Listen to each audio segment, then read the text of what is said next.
5x. And I want to run that baby from 0 to 5. From 0 to 5. Plus, let's take an antiderivative here. X squared over 2 minus 5x. And I want to run that one from 5 to 10. All right, now let's evaluate this antiderivative at 5 and subtract from it this antiderivative evaluated at 0. So I need my negative sign.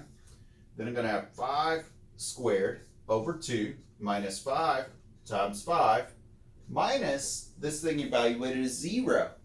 So 0 squared over 2 minus 5 times 0. And that's this first part, right? Plus this second part, plus this antiderivative evaluated at 10.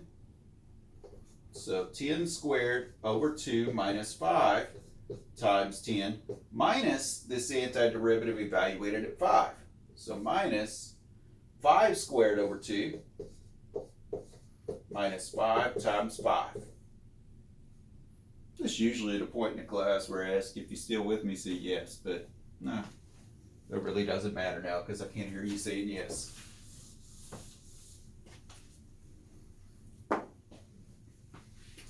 All right, let's calculate this stuff. All this right here goes to 0, all this parenthesis right here. So I really have negative 5 squared, which is 25, over 2 minus 25, and this is minus 0, so I can close off the bracket, plus 10 squared is 100 divided by 2 is 50, minus 50, oh that's beautiful, okay, minus 5 squared over 2 or 25 over 2, and I'm going to distribute this negative to here, so it'll give me plus 25. All right, so let's distribute a negative here and then calculate. So that's negative 25 halves plus 25 minus 25 halves plus 25. 25 and 25 will give me 50, right? Negative 25 halves and negative 25 halves gives me what? Negative 50 halves. Negative 50 halves is what? Negative 25, and 50 minus 25 is a positive 25. So to evaluate an integral with absolute values, what do? Write the absolute value function as a piecewise defined function, then break this up as needed.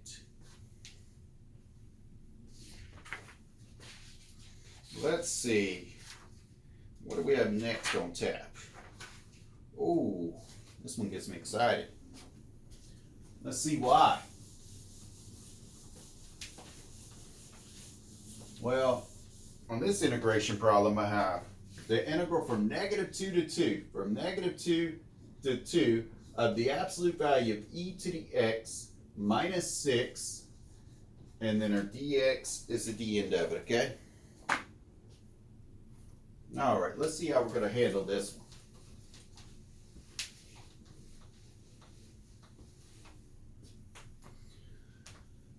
Absolute value, so what am I going to do?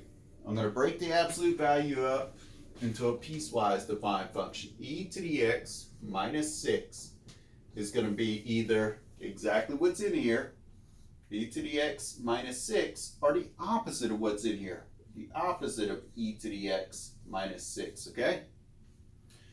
Now let's look at my breakoff point here. How did we find it before?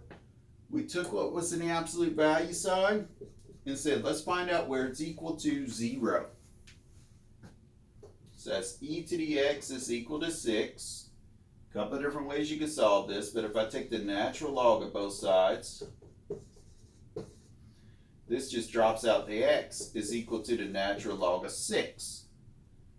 So where x is the natural log of 6 will be my breakoff point. For this one, where x is going to be greater than or equal to natural log of 6. For this piece, where x is less than natural log of 6. All right, now, where is the natural log of 6? I can't think of that in my head, okay? So maybe I'll use a calculator and put natural log of 6 in my calculator and see about what decimal approximation I'm going to get out of that. Natural log of 6. Put that in your calculator. Hit enter so you can see about where the natural log of 6 is. Natural log key. Right here. Natural log of 6. Enter. You get about 1.79. So natural log of 6 is approximately 1.79. Is 1.79 between -2 and 2? It sure is. So how am I going to break this up? I'm going to break this up as the integral from -2 to what? About 1.79, or to the natural log of 6. Plus the integral from where I left off on the last one was where? Natural log of 6 to the end is what?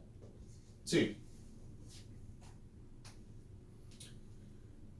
So less than the natural log of 6 is represented here. So less than the natural log of 6, I'm going to use this piece of my function. Negative e to the x minus 6. How about for natural log of 6 to 2? That's like greater than natural log of 6. So I'm going to use this portion, e to the x minus 6. And let's see what we get. All right, I'm going to factor this negative out. And I'm going to call this the integral from -2 to natural log of 6 of e to the x minus 6 dx. Plus, let's take an antiderivative here. Antiderivative of e to the x is e to the x. Antiderivative of -6 is -6x. And we're going to evaluate that from natural log of 6 to 2. Over here, we have negative sign. Let's take an antiderivative of this. E to the x minus 6x. Where do I run it from? -2 to the natural log of 6. Plus, this is e to the second minus 6 times 2. E to the second minus 6 times 2 minus this stuff evaluated at natural log of 6. So e to the natural log of 6 minus 6 times natural log of 6. Erase all this. Kind of in the way now. We don't need it anymore.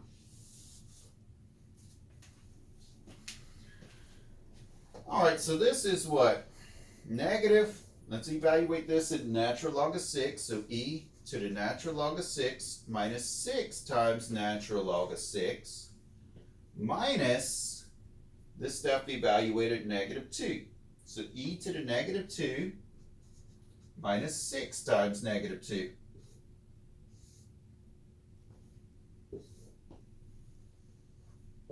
There we go. All right, so we have plus e squared minus 12 minus e to the natural log of 6 plus 6 natural log of 6. Let's keep going. So over here, we have a negative on the outside. What's e to the natural log of 6? That'll just simplify to 6. Minus 6 natural log of 6 minus e to the -2. And negative times a negative gives me a positive 12 here. Times that negative will give me a -12. Close your parenthesis. Plus e squared minus 12 minus, what is this simplify to? Just 6, right? Plus 6 natural log of 6. And I guess I could say, okay, let's distribute the negative here. So -6 plus 12 will give me what? 6, or you could think of it as negative 12 of 6 gives me negative 6 times the negative gives me positive 6. All right, distribute here. You get plus 6 natural log of 6 plus e to the negative 2 plus e squared minus 18 plus 6 natural log of 6. And what is 6 minus 18? Negative 12. 6 natural log of 6 plus 6 more natural log of 6 will give me 12 natural log of 6 plus e to the negative 2 plus e squared. Now Wiley wants you to give an approximation, so go ahead and plug that into your calculator, all this stuff, and get an approximation. Actually, really, technically, I guess once you get to here, you can go ahead and just plug all that in your calculator. I got something like approximately 17.026 if I'm rounding to 3 decimal places. Just look at Wiley, see how many decimal places they want you to round to.